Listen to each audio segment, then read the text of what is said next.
അതാണ് പറഞ്ഞത്. ഹൃദയസ്ഥമീശ്വരം തെക്വാ പ്രതിഷ്ഠാം പ്രതിമാം ഭജേത്. സ്വന്തം ഹൃദയത്തിലെ കരസ്ഥ പായസം അത് മനസ്സിലായില്ല. കരം വെച്ചിട്ടുണ്ട് നമ്മളെ കരസ്ഥ കയ്യിലുള്ളത്, കയ്യിലെ പായസം. അപ്പൊ നമ്മളിപ്പോ അമ്പലത്തിലൊക്കെ ചെന്ന നല്ല കടുംപായസോ നല്ല നെയ്പായസം തന്നെ നല്ല ശർക്കരയില് നെയ്യിൽ ഇങ്ങനെ വരട്ടിയിട്ട് നല്ല ആ കുത്തലേരിയൊക്കെ ഇങ്ങനെ വരണ്ട് വന്ന് അതിൽ നല്ല അമ്മാമനെ പോലത്തെ തേങ്ങാപ്പുള നെയ്യിൽ അങ്ങോട്ട് വറുത്ത് കോരി കുറച്ച് മുന്തിരിയൊക്കെ ഇട്ടിട്ടുള്ള സാധനം. ഈ സാധനം അങ്ങോട്ട് നന്നായിട്ട് വരണ്ട് മേളിൽ വല്ല ചെത്തിപ്പൂവും തുളസിയിലൊക്കെ എടുത്ത് നല്ല മണമുള്ള പായസം ഉണ്ടല്ലോ, ഈ പായസം അങ്ങനെ കയ്യിലെടുക്കും. അപ്പൊ ഇങ്ങനെ 2-3 തുള്ളി ഇങ്ങനെ വിരലിന്റെ ഇടയിൽ കൂടെ ഇങ്ങനെ അപ്പൊ ഈ ഏറ്റവും വേണ്ടി തുള്ളി എടുക്കാൻ വേണ്ടി നോക്കിയിട്ട് കയ്യിലെ പായസം അങ്ങോട്ട് താഴ്ചെടുക്കും. പായസം തെക്തുക, കയ്യിലെ പായസം കളഞ്ഞിട്ട് പുറകിലുള്ള സാധനം ഇങ്ങനെ നക്കുക, എന്നാ അങ്ങോട്ട് നക്കി തിന്നും. അപ്പൊ കയ്യിലെ പായസം നിലത്ത് പോകും. അവർക്ക് പ്രശ്നമില്ല, എനിക്ക് നക്കി തിന്നാ മതി.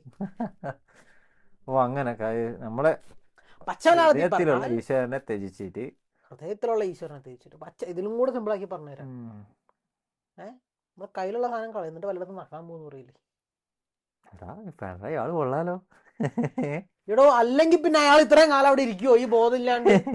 നാട്ടുകാർക്ക് ബോധമില്ല. നോക്ക്, എല്ലാ നദിയും പറയും. ഭഗവതിയെ കൃഷ്ണൻ തന്നെ പറഞ്ഞിട്ടില്ലേ, എന്താ ശ്ലോകം ചോദിച്ചാൽ ഞാൻ വിട്ടു. സുഖത്തിലും ദുഃഖത്തിലും ഒരുപോലെ പടത്തറാതിരിക്കുന്നവനാണ് ഭക്തൻ എന്ന് നമ്മള് പറയാറില്ലേ. പ്രതിസന്ധി വരുമ്പോൾ ആരെ പോലെ ഇരിക്കണം? പിണറായിനെ പോലെ ഇരിക്കണം. എന്തുകൊണ്ട്? കുലുങ്ങിയിട്ടുണ്ടോ? പറ, അത് ഭക്തന്റെ ലക്ഷണമാണോ? അല്ല. അതെ. അതായത് ഹൃദയത്തിലാണ് ഈശ്വരൻ. അതാണ് ഹൃദയസ്ഥമീശ്വരൻ തത്വ. പ്രതിഷ്ഠാം പ്രതിമാം ഭജൽ, പ്രതിഷ്ഠയെ പിന്നെ പോയിട്ട് ഭജിക്കുന്നവൻ കയ്യിലുള്ള പായസം കരസ്ഥ പായസം തത്വ കോപ്പരസ്ഥ ഗളന്റെ ലേശം ഇപ്പുറത്ത് പറ്റിയത് നക്കുകയാണെന്നാണ്.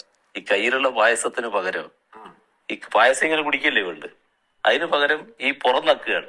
പുറം നക്കുമ്പോ ഈ പായസം അങ്ങ് മറിഞ്ഞു പോവുകയാണെന്നാണ്.